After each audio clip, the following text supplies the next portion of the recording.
I am your host, Jordan. Nothing on this video is financial advice, so always do your own research. As always, we are covering the market macro analysis today. What is happening with the Fed's balance sheet, interest rates, quantitative easing, and going over the market conditions in the AI bubble that's happening in stocks and other sectors right now to see how it can affect crypto in the upcoming imminent future. Now, as we know, Bitcoin is at 64K right now, or $64,000, as we can see by looking here at the cryptocurrency and altcoin market.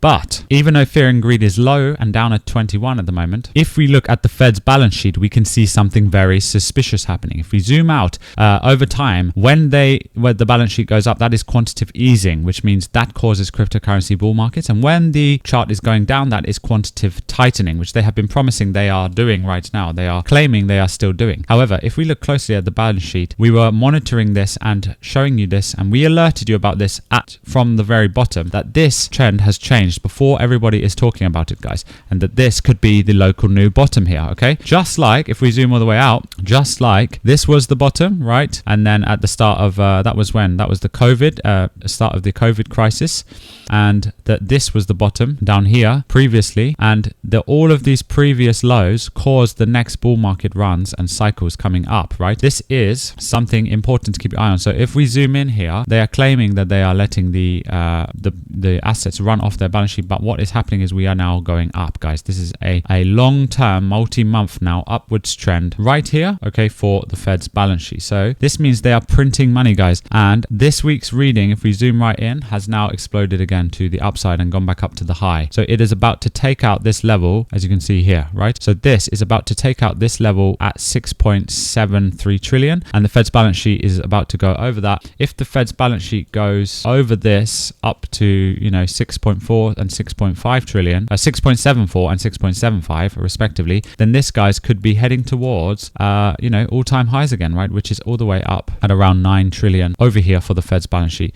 This typically always causes bull markets, and it has done every time this has done so in the past for Bitcoin and crypto. Now, if we also look at the M2 money supply, this is also aligning with this perfectly. Look at this. It just continues going up and up in a parabolic structure here. And once again, if we zoom into this latest week's reading, the latest week that came out for the US money supply, it was another huge step up. Okay, so that was this part here, from here to here, right? So it's gone up again, another nearly another 0.5% of the world's money supply was created in just the last week alone. Okay, so you can see that there, and that is this part, which is this new reading. So as you can see, it goes up, then goes sideways, and then up and sideways, and creates these steps going up. So the chart is ultimately on an upwards trajectory. This is huge amounts of money getting injected into the system and huge amounts of liquidity. Now, as a result of all of this is why we can also see the stock markets at all-time highs. We have the S&P 500. Look at this. All-time highs. We have NASDAQ, okay? All-time highs, and they are all pushing further. And it's the same here for all the US stock market indexes. This is the tech stocks and the tech bubble. Even the Dow Jones Industrial Index, which isn't the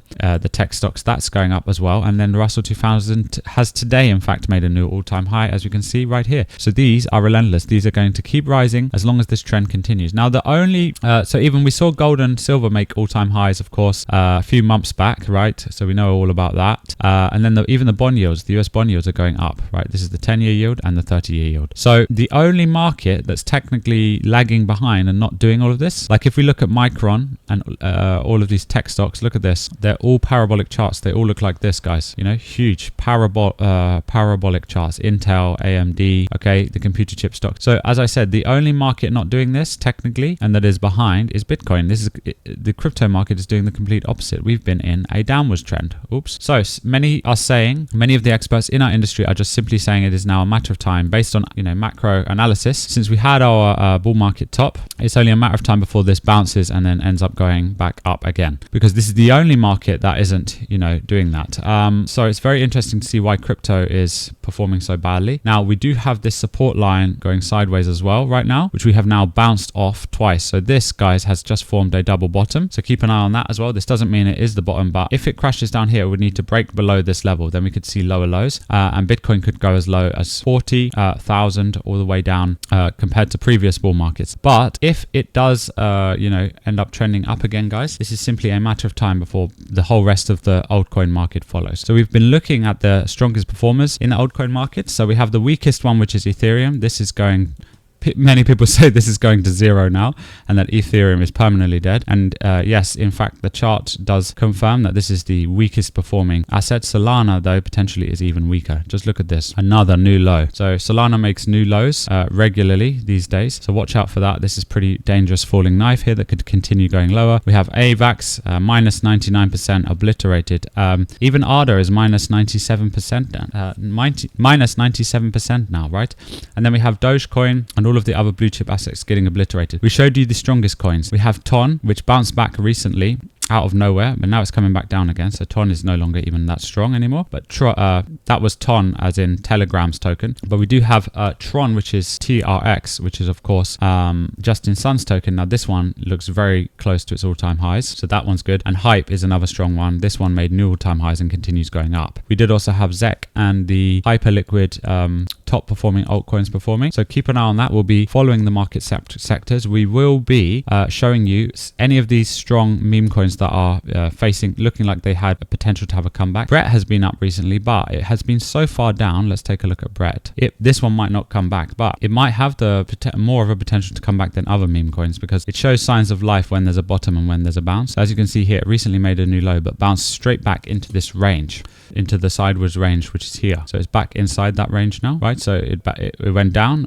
deviated down here, but then went back into it. So this could have a potential bull market chance to recover or have a bullish recovery. So keep an eye on that. If we're checking out the rest of the on-chain information here, we can see that Hyperliquid continues to lead up here by fees and real revenue generated on-chain inside of cryptocurrency. It has generated $830,000 of fees in the last 24 hours alone. Tron here has generated 641,000 and BNB 306,000, then Solana 291, then Bitcoin 219, and Ethereum lagging so far behind at 156, looking very weak down there as well. So we do have a lot of these chains generating real fees, so keep an eye on that. Even lighter, the perp DEX on Ethereum, which we gave you earlier, and Near Protocol are generating a lot of fees down here also. So this is in terms of businesses, would you invest in them in real life? Well, this is showing they are actually producing real income, producing revenue for the long term. So that's a good sign and indicators of long-term strength in the market. As always, we'll be jumping into individual opportunities and coins here on this channel. So always follow us for that and the latest market updates, because we keep you ahead, one step ahead of the curve here, guys. And we do all of the research, saving you lots of time so that you don't have to. Thank you so much for your amazing and positive, supportive comments recently, guys. You guys are amazing here on the channel. So thank you for that. And don't forget to tune in and join us every single day for the latest in cryptocurrency right here, guys, on the channel. We'll see you in the next videos.